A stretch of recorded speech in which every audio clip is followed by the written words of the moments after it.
when I'm sad, she comes to me with 1,000 smiles. She gives to me free. And it's easy for me to get on stage. It's easy for me to talk to people. And if somebody else can't tell their story, well, I can. After a trusted friend raped her, Monica Lettner went through a period of self-blaming. She told police years later, too late to press charges. You know, another question that I get asked a lot was, well, you went to the police right away, right? And it's just not that easy for a victim.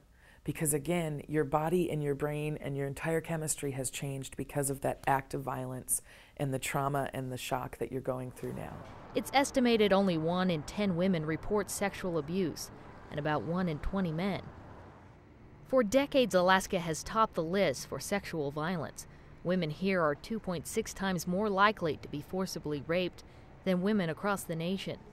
Victims advocates like Standing Together Against Rape encourage victims to make their own decisions about seeking help. I don't think people get over it. I don't think they forget it. But I think that they learn different techniques in terms of how to deal with it. They offer support through group therapy and a crisis hotline. It really is a concentrated effort not to blame the victim. It doesn't really matter what someone's wearing or where they are. There's certainly behaviors you can do that will reduce your risk, but it's not the victim's fault when they're assaulted. A survey by the Council on Domestic Violence and Sexual Assault found 37% of women in Alaska have experienced sexual violence. 26% of those cases involved alcohol or drugs. 25% were forcible sexual assaults. In the last few years, police have seen an increased number of reports. Do you think that people are thinking about sexual assault differently than they used to? I think the public is a lot more aware now, and I think that they are aware that the resources are in place to assist and to investigate these cases, and I think that has helped with the number of people who actually come forward and made reports now. The question that everybody wishes we could answer is, do we really have more sexual assaults happening in our community than other people? And that's why we have so many people who report.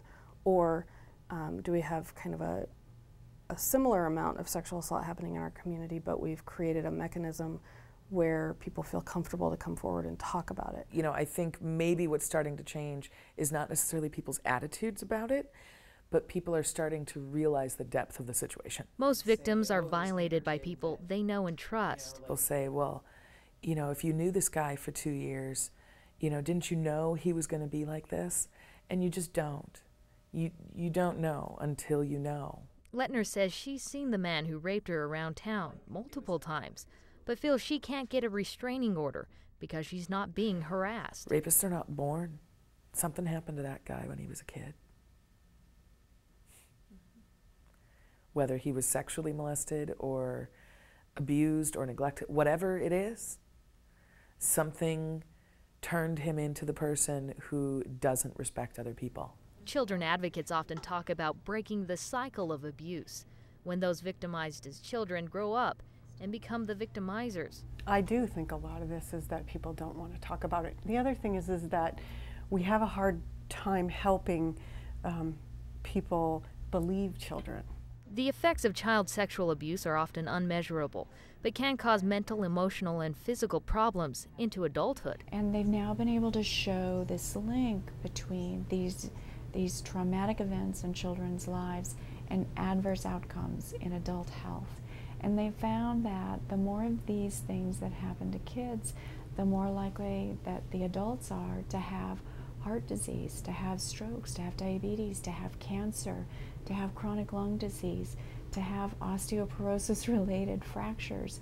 So all of the most common causes of adult disease and death in our country can be linked back to bad things happening to kids. Many of the resources available help after the fact.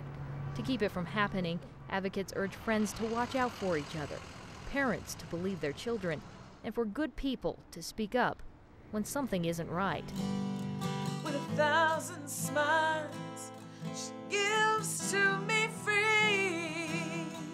10 years after the trauma, her message is loud enough for everyone to hear, that victims have the right to become survivors, and non-victims have the right to never become victims. All that is required for evil to prevail is for good people to do nothing.